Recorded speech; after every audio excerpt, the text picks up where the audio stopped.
그런데 이 도자기 그릇은 아주 약해서 어디 부딪히면 꼭 깨집니다. 그런데 옆에 있는 쇠 그릇은 얼마나 든든한지 돌에 맞아도 바닥에 떨어져도 발로 밟아도 안 깨집니다. 그래서 이 쇠 그릇이 도자기 그릇을 쳐다보면서 늘 우쭐댔습니다. 우리 한번 부딪혀 볼까? 우리 한번 떨어져 볼까? 이렇게 늘 도자기 그릇을 장난으로 삼고 놀이개로 삼고 장난치기도 했습니다. 근데 도자기 그릇은 항상 아니 그러면서 늘 이제 피했습니다. 정면으로 대들지 않았고 그냥 가만히 참았습니다. 근데 세월이 많이 지난 후에 나라와 나라 사이에 전쟁도 일어나고 또 군대들이 쳐들어와서 건물들도 싹 무너뜨리고 이러다 보니까 이 도자기 그릇과 이 쇠 그릇이 다 흙에 파묻혀 버렸습니다. 그리고는 오랜 세월이 지난 거예요. 세월이 얼마나 지난지도 모릅니다. 도자기가 흙무더기에 숨어가지고 파묻혀가지고 세월이 간 줄도 모르고 지내다가 얼마 지난지도 모르고 언제 한번 눈 떠보니까 앞이 환한 거예요. 어떤 사람이 삽으로 거기를 파고 있은 거예요. 그래서 아이고 드디어 이제 땅 속에서 나왔구나. 뭐 이미 수천 년이 지났죠. 드디어 땅 속에서 나왔구나. 야, 내 친구 쇠 그릇 어디 갔지? 아무리 살펴봐도 없는 거예요. 여러분 쇠 그릇이 어디 갔을까요? 다 녹슬고 썩어버리고 없어져 버렸죠. 예. 한때는 가장 강하고 가장 탁월하고 가장 단단한 그런 체질을 가졌던 쇠 그릇이지만은 세월 앞에서는 도자기 그릇만은 못하더라는 것입니다. 오늘 우리 성경을 보게 되면 이 두로라는 이런 섬 항구 도시죠. 두로라는 항구 도시가 계속 이어서 나오고 있는데 이 두로는 얼마나 영화롭고 아름다운지 모릅니다. 우리가 26장 나누면서도 봤지만은 이어서 계속 두로에 대해서 얘기를 하고 있습니다. 다음 주 금요일 28장 또 두로에 대한 이야기입니다. 연거푸 몇 장을 통과해서 계속 두로 얘기를 하고 있는 것입니다. 왜냐하면 이 두로는 할 말이 너무나 많은 거예요. 어떻게 그렇게 잘 살고 그렇게 돈이 많고 그렇게 화려하고 그렇게 사람들이 막 오가면서 상업이 발달한 도시가 하루아침에 저렇게 망해가지고 흔적조차도 쳐다볼 수가 없게 되었을까.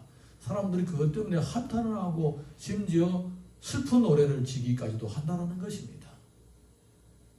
그래서 우리는 이 본문을 통하여 어떤 하나님께서는 이런 성경의 말씀을 통하여 우리들에게 어떤 교훈을 주려고 하는지 한번 살펴보겠습니다.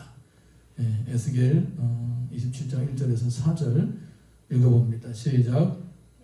여호와의 말씀이 내게 임하여 이르시되 인자야 너는 두로를 위하여 슬픈 노래를 지어라. 너는 두로를 향하여 이르기를 바다 어귀에 거주하면서 여러 성 백성과 거래하는 자여 주 여호와께서 이같이 말씀하시되 두로야 내가 말하기를 나는 온전히 아름답다 하였도다.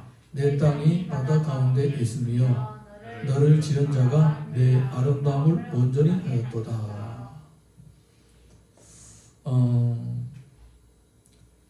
꽤나 오래전에 경제영토란 말이 있었습니다. 경제영토. 일본에서 만들어낸 말인데 일본 땅이 좁잖아요. 그런데 일본은 항상 세계를 정복하고 싶은 마음이 있었던 거예요. 옛날부터. 조선반도를 쳐들어올 때부터 대륙을 제패할 생각이 있었던 것입니다. 그리고 또 2차 세계대전 때에도 대륙을 제패하려고 한반도를 먹고 중국을 치고 러시아를 치고 뭐 난리를 했죠. 미국까지도 치면서. 그런데 이제 2차 세계대전 끝나고 세계가 지구촌으로 바뀌고 하나로 바뀔 때에 경제영토라는 말을 내놓은 것입니다. 왜냐하면 자기의 일본 땅은 언제가 침몰될지 모릅니다. 저 땅이 언제 침몰될지 모르기 때문에 나라에다가 땅을 사놓고 이래야 됩니다. 근데 실제로 돈으로 그 땅을 사도 그 땅이 내 땅이 아닌 거예요. 그 나라 땅을 내가 소유하는 것 뿐이지, 그 나라에서 무슨 일이 일어나게 되고 뭐 정권이 교체되고 뭐 그렇게 되면 내 땅이 아닌 것입니다. 그렇게 될 수도 있는 거예요. 그래서 그들은 경제력을 향상시켜서 세계 곳곳에서 이런 수익을 얻으면서 자기의 세력들을 이렇게 확장해 나가는 걸 가리켜 경제용도다 이렇게 얘기를 합니다. 여러분, 이 일본뿐만 아니라 많은 나라들이 그렇게 하고 있습니다. 많은 나라들이 자기 세력들을 일본 전에 뭐 미국이라든가 유럽이라든가 수많은 이 식민지 나라들 다 그렇게 했습니다. 자기는 자기 나라가 따로 있고 다른 나라하고 무역을 계속하는 것입니다. 그리고 그 나라의 돈을 벌어가는 거예요. 그 나라의 돈을 벌어가면서 실제로 그 땅을 차지하지 않습니다. 뭐 중국이라든가 러시아라든가 프랑스라든가 이런 나라들은 그 땅을 가서 차지해가지고 그리고 그 땅에다가 내 정권을 세우고 내 인민을 거기다 심어놓고 아예 다 동화를 시키지만은 이 네덜란드라든가 또 영국이라든가 미국 사람들은 남의 땅을 차지하지 않아요. 그냥 점령하고 사용하고 있지. 어디든지 달라면 다 내줘요. 그렇잖아요. 홍콩도 내주고 영국도 내주고 뭐 달라면 돌려달라면 다 내줍니다. 지금 뭐 스코틀랜드가 또 내달라고 하니까 또 뭐 내줄지도 몰라요. 또 스코틀랜드를 내주면 또 뭐 아일랜드 나갔다 하면 뭐 큰일 납니다. 영국이 또 막 나눠집니다. 근데 영국 사람들은 왜 그렇게 하느냐? 이 사람들은 어차피 뭐 나중에 또 가서 돈 벌면 되니까 목적이 다른 거예요. 목적이 다른. 그 땅을 차지해서 내 깃발을 꽂으려고 하는 것이 아니라 돈벌이를 해가지고 장사를 해서 나의 선진적인 문화와 기술을 통해서 너의 노동력을 내가 사용해가지고 나의 부를 축적하면 된다. 이렇게 생각하고 있는 거예요. 이게 뭡니까? 이게 해양문화권에 있는 사람들의 생각인 거예요. 해양문화권에 있는 생각. 사실 이런 생각도 어디서부터 왔느냐? 여기서부터도 있는 거예요. 수천 년 전에서 있었습니다. 두로 사람들이 그런 거예요. 두로 사람들이 바다가 우리 땅이다라는 거예요. 바다는 왜 너네 땅이냐? 바다에 배를 타고 다니면서 무역을 하면서 주변 나라들의 돈을 벌어갔으니까. 지금의 이 나타나는 뭐 유럽이라든가 일본이라든가 미국이라든가 이런 번영의 그 뿌리는 어디에 있느냐? 가만히 보니까 여기 있는 거예요. 여기 성경에서 이런 것이 이미 몇천 년 전에 이미 나타난 거예요.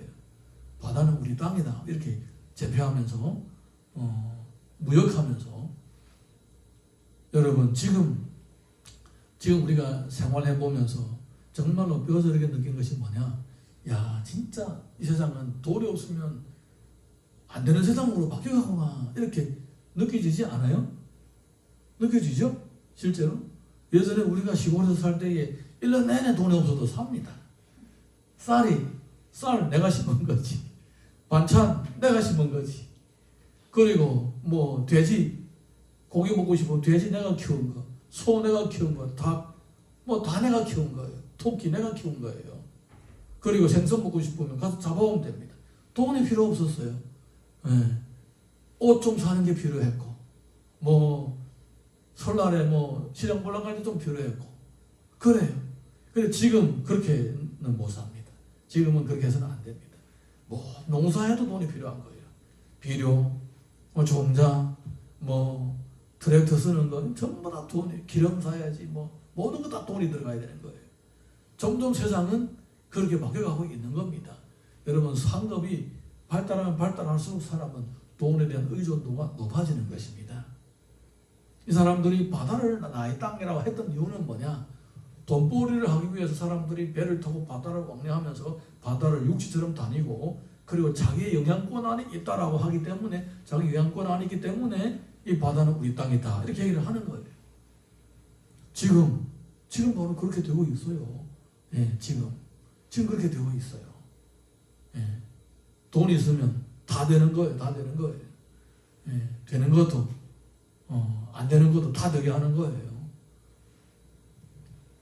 그러면 이게 가장 아름답고 가장 이상적인, 가장 바람직한 사회적 현상이냐? 아니다라는 거예요. 아니다라는 거예요. 그게 아니다라는 겁니다. 그냥 겉으로 보여지는 이런 부귀영화, 이런 끝없이 계속 지속적으로 축적되어 있는 이런 경제력, 이런 것들이 정말 바람직한 것이냐? 아니다라는 거예요. 우리 성경을 보게 되면 그렇게 했던 두로가 나중에 어떻게 되느냐? 그것을 보게 되면 우리 성경적인 안목으로 지금 이 세상이 어떻게 될지 우리는 가늠할 수가 있고 짐작할 수가 있는 것입니다.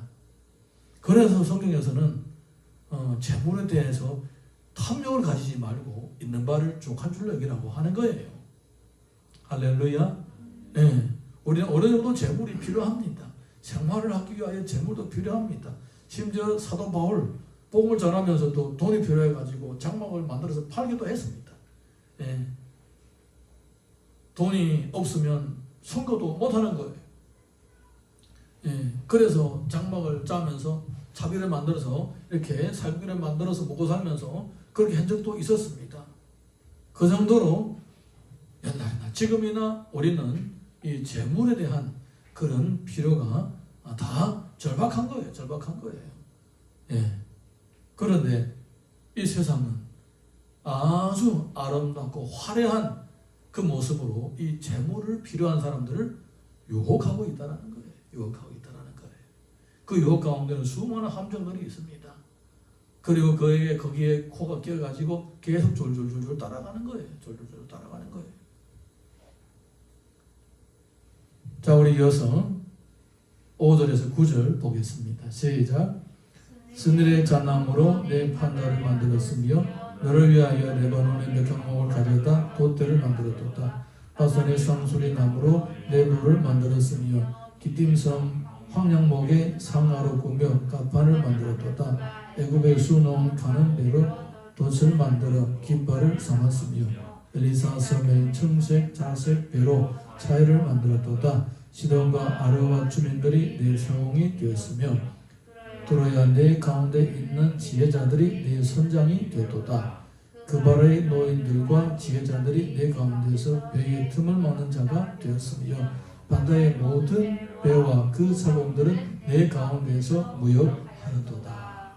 그러니까 이 말씀 보니까 세상에 좋은 물건이라는 좋은 물건들이 전부 다 두로로 모이게 되고 세상에 인재란 인재는 전부 다 두로에 모이기 시작하는 거예요. 예. 전부 다 그쪽으로 모이는 것입니다. 경제 중심이요, 문화 중심이 된 것입니다. 무역 중심이 된 것입니다. 그러니까 모든 좋은 것들이 다 거기로 모이는 거예요. 꼭 옛날에 로마처럼, 박스 로마 시대, 로마 제국 시대처럼 모든 좋은 것들이 전부 다 로마로 모이는 거예요. 꼭 중국처럼, 중국이 옛날에 황제가 있었을 때 보게 되면 당나라 때라든가 이럴 때에 명나라 때라든가 큰 나라 사람들이 전부 다 그쪽으로 모이는 거예요. 꼭 지금 미국처럼 전부 다 그걸로 모이는 거예요. 좋은 거랑 좋은 거 다 모이고 인재나 다 모이게 되는 겁니다. 여러분, 이것은 어떻게 보게 되면 좋은 현상이라고 할 수도 있고 어떻게 보게 되면 참 위험할 수도 있다는 것입니다. 이게 번영이라는 것은, 세상의 번영이라는 것은 이것은 양날 가진 칼과 같습니다. 그 번영 때문에 사람이 교만해지고 타락하게 되고 하나님을 멀리하고 하나님을 등지고 하나님을 대적하는 이런 사람들이 생기게 되면 그 번영은 그 사람들에게는 오히려 약이 되는 게 아니라 독이 되게 하고 망하는 그런 꼴이 나타난다는 것입니다.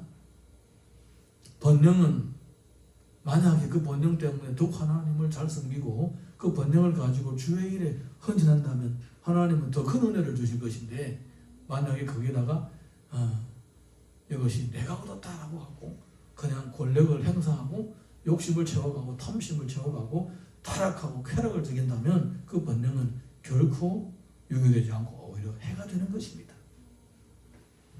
자, 그 다음에 이어서 10절에서 11절 보겠습니다. 시작.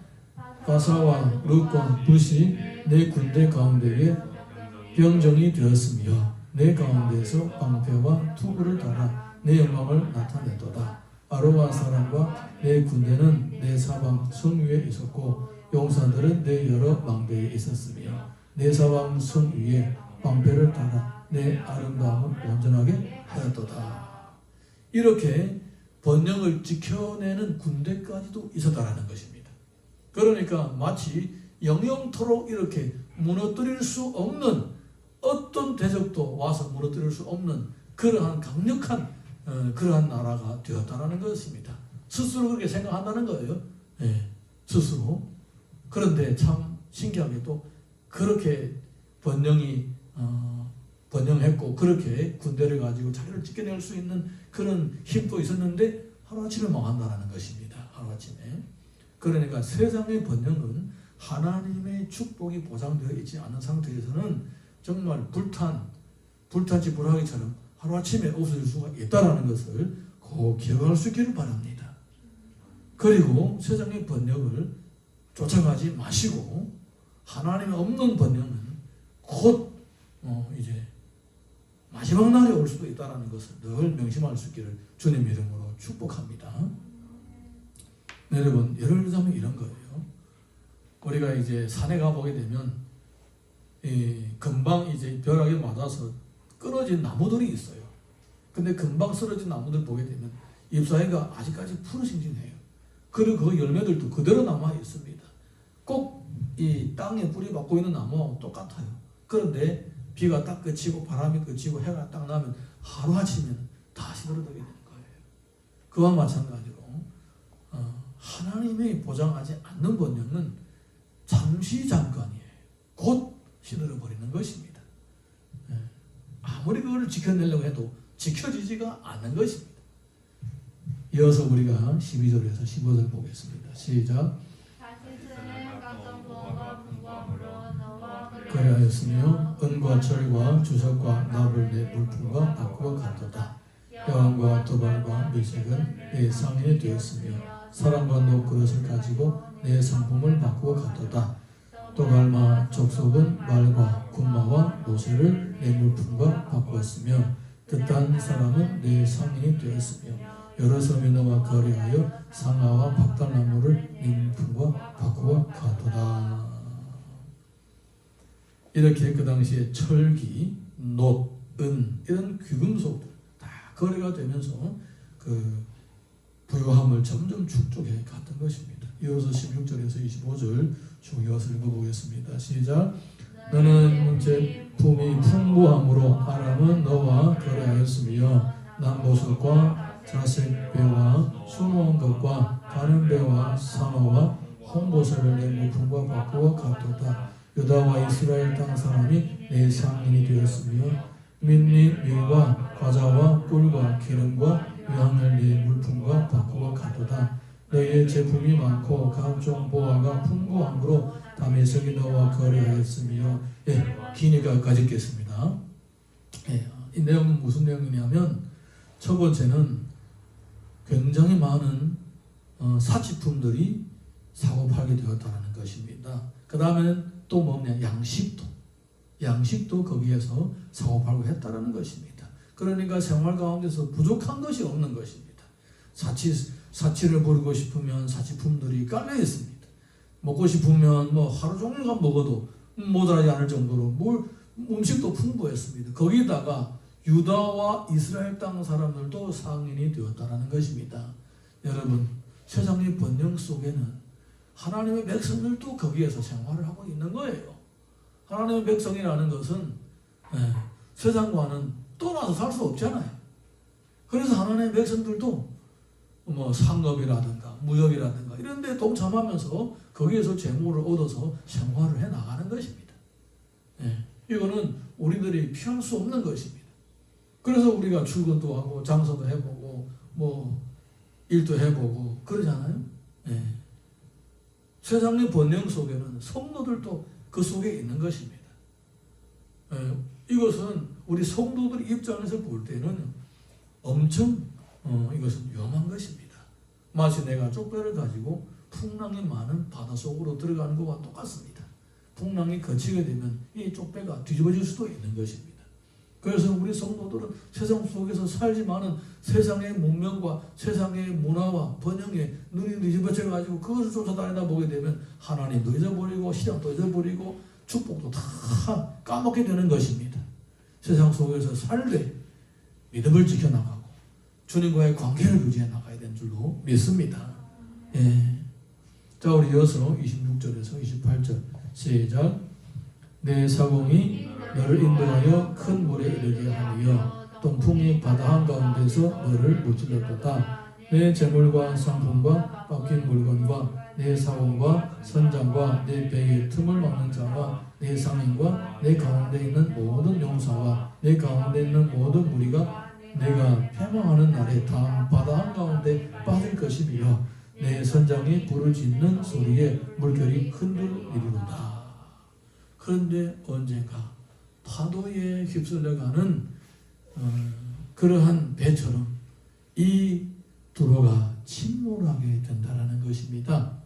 어느 날 하루아침에 배가 광풍에 밀려서 침몰하는 것처럼 두로도 그렇게 된다는 거예요. 29절에서 30절, 31절 시작. 너를 잡는 모든 자와 사공과 바다의 선장들이 다 배에서 내려 언덕에 서서 너를 위하여 크게 소리를 질러 통곡하고 티끌을 머리에 덮었으며 제 가운데 뒹굴며 그들이 다 너를 위하여 머리털을 밀고 굵은 배로 띠를 띠고 마음이 아프게 슬피 통곡하리로다. 그렇게 번영하고 그렇게 무력으로 자기 번영을 지켜낼 수가 있고 모든 것들이 부조하며 그렇게 영광이 치솟았던 그 두로가 하루아침에 사라져버리니까 사람들이 너무너무 슬픈 거예요. 왜냐? 이 사람들이 두로 때문에 두로에 가서 무역함으로 자기들이 먹고 살았거든요. 근데 갑자기 두로가 망하니까 이제는 자기들이 먹고 살 길도 이제는 끊겨버린 것입니다. 끊겨버리는 것입니다. 그래서 통곡을 한다 이 말입니다. 자, 우리 이어서 32절에서 36절까지 시작.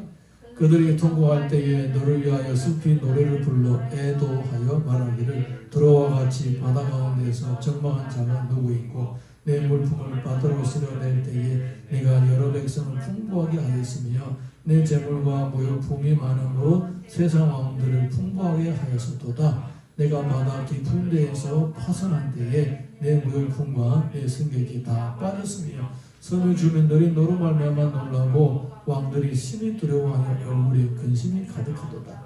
많은 민족의 상인들이 다 너를 비웃으며 내가 공포의 대상이 되고 내가 영원히 다시 잊지 못하리라 하셨느니라. 두로가 공포의 대상이 된다는 것입니다. 우리가 지나치게 번영을 하면 저 두로처럼 저렇게 될 수도 있다. 그래서 겁을 먹게 된다는 것입니다. 사람이 지나치게 잘 될 때에 정말로 인사천리로 모든 일이 잘 될 때에 와 이제 정말 내 인생의 절정에 도달했다 신난다 이렇게 생각하십니까? 아닙니다. 예, 정말 일이 잘 풀릴 때는 뭔가 마음 한구석에 왜 이렇게 잘 되지? 문생이 뭐 어쩔까? 이런 두려움들이 생긴다는 것입니다. 이게 뭡니까? 하나님을 의지하지 못하기 때문에 이런 마음들이 생기는 것입니다. 예, 잘 돼도 문제고 잘 안 돼도 문제인 거예요. 예, 하나님 함께 하시면 잘 안 돼도 괜찮고 잘 돼도 좋은 거예요. 예. 할렐루야. 지금부터 이후에 언제까지인지 모르지만 세상은 점점 더 우리가 놀랄 정도로 빨리 바뀌어갈 거예요. 아마 이제 4차 산업이 펼쳐지면 세상은 로봇들이 우리 옆에서 다니면서 이 로봇인지 이거 사람인지 모를 정도로 막 우리 옆에 돌아다니면서 청소도 해주고 차도 저절로 막 다니고 이런 날이 곧 오는 거예요. 예. 이제 택배 기사들이 이제 다 할 일 없어져요. 다 없어져요. 이제 10년, 20년 되면 택배 기사, 택시 기사 다 없어져요. 필요 없어요. 차들이 저절로 와가지고 물건 거기다 갖다 놓고 가버리고 이런 어떻게 될지 모릅니다. 세상. 사람 몸에다가 또 이렇게 금속 로봇을 심어가지고 옛날보다 힘을 10배나 더 쓰는 거예요. 머리에다가 칩을 심어가지고 기억할 필요 없어요. 지금 우리는 성경 구절을 주고라고 외우잖아요. 외울 필요도 없어요. 칩 하나 꽂아가지고 거기다 딱 입내놓으면 성경 한 권이 다 들어가 버리는 거예요. 한 권이 아니라 도서관 하나 다 들어갈 수도 있겠죠. 그 정도로 세상이 어떻게 바뀔지 모릅니다. 그런데 이런 세상이 빨리 바뀌는 것이 우리 눈앞에 우리 눈이 뒤집어질 정도로 놀랍기는 할지라도 항상 변하지 않는, 흐늘지 않는 것이 있습니다. 바로 하나님의 말씀입니다. 하나님이 없는 세상의 번영은 곧 끝나게 된다는 거예요. 번뇌하면 번뇌할수록 더 위험한 거예요. 마치 우리가 이제 봄이 되면 사람들이 연을 띄우잖아요. 연을 높이 띄웁니다. 여러분, 연이 높이 띄우는 거 참 예쁘죠? 근데 연은 높으면 높을수록 더 위험한 거예요. 긴이 다 끊어지면 더 멀리 어디 날아갈지 모르고 더 세게 땅에 떨어지는 것입니다. 줄이 단단하고 연을 쥐고 있는 사람이 잘 쥐고 있으면 몰라도 그렇지 않으면 끊어지게 되면 어디에 날아갈지 모릅니다. 높으면 높을수록 위험한 거예요. 하나님이 책임져 주지 않는 세상의 번영은 그렇게 되는 것입니다. 그런데 우리 한번 판단해 봅시다. 지금 우리가 눈에 보이는 이런 경제, 이런 세상의 번영, 하나님의 축복이라고 생각하십니까? 아니면 인간들이 약탈과 그리고 속임수로 말미암아 착취로 말미암아 모아진 것이라고 생각합니까? 얘기하지 않아도 아시죠? 예, 하지 않아도. 우리 그 중국의 유명한 책들 보게 되면 그런 이야기 있습니다. 君子爱财，取之有道라는 말이 있어요. 예, 사람이 다 돈을 좋아한다. 그런데 그 돈을 얻는 방법이 정당해야 된다는 거예요. 그런데 지금 세상에서 이 돈이 돌아다니고 이 재물이 축적되고 번영이 쌓아가는 것이 이거 다 정말로 하나님 앞에서 점검받아서 합당하다, 선하다라고 판정받은 것입니까? 아닙니다. 다 대부분은 사람의 탐욕으로 그렇게 모아진 거예요. 그렇게 모아진 거예요. 그러다 보게 되면 수많은 부작용에 꼬리를 물고 오게 되는 것입니다. 그래서 어느 순간에 두로처럼 마음이 교만해지고 하나님을 등지고 하나님을 대적하다가 하루 순간에 이렇게 파도에 밀려가는 거품처럼 사라지게 되는 것입니다. 시편 103편 15절에서 18절 보겠습니다. 시작. 인생은 그날의 풀과 같으며 그 영화가 들의 꽃과 같도다. 그것은 바람이 지나가면 없어지나니 그 있던 자리도 다시 알지 못하거니와 여호와의 인자하심은 자기를 경외하는 자에게 영원부터 영원까지 이르며 그의 의는 자손에게 이르리니 곧 그의 언약을 지키고 그의 법도를 기억하여 행하는 자에게로다. 여러분, 하나님의 말씀은 영원하다라고 했습니다. 그래서 하나님의 말씀을 따라 사는 사람도 그 말씀의 덕분에 그 말씀의 덕택에 자신도 영생을 누리게 되는 것입니다. 할렐루야. 예, 쇠로 만든 그릇은 아무리 예뻐 보여도 시간이 지나면 녹슬게 되고 시간이 지나면 지날수록 점점 부서지기 시작하는 것입니다. 도자기로 만든 것은 연약해 보일지라도 세월이 무색할 정도로 계속 그대로 남아있는 것입니다. 우리 성도들은 이 세상에서 꼭 양들과 같아요. 그렇지만 우리가 하나님 말씀 붙잡고 온유하고 겸손하게 믿음으로 살아간다면 하나님은 그 사람의 그 후대가 또 이어지고 그 후대의 후대가 또 이어지게 하고 영원토록 끊이지 않게 하신다라는 것입니다. 할렐루야. 예, 이어서 요한일서 2장 15절에서 17절 보겠습니다. 시작. 이 세상이나 세상에 있는 것들을 사랑하지 말라. 누구든지 세상을 사랑하면 아버지의 사랑이 그 안에 있지 아니하니 이는 세상에 있는 모든 것이 육신의 정욕과 안목의 정욕과 이생의 자랑이니 다 아버지께로부터 온 것이 아니요 세상으로부터 온 것이라. 이 세상도 그 정욕도 지나가되 오직 하나님의 뜻을 행하는 자는 영원히 거하느니라.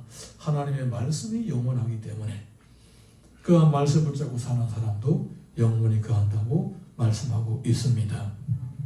세상의 본능을 따라가면 세상의 본능이 시들 때에 같이 시들게 되고 세상의 본능이 사라질 때에 같이 사라지게 되고 또 그것 때문에 슬퍼하고 통곡하게 되지만은 이런 파도와 같은 출렁대는 이 세상 속에서도 믿음을 지키고 잃지 않고 주님과 친밀한 관계로 살아가는 성도들은 하나님의 보호하심으로 늘 평안을 누릴 수가 있는 것입니다. 네, 우리 시간에 자리에서 다 같이 일어나셔서 이 찬양을 부르면서 찬양을 부르고 또 기도하도록 하겠습니다.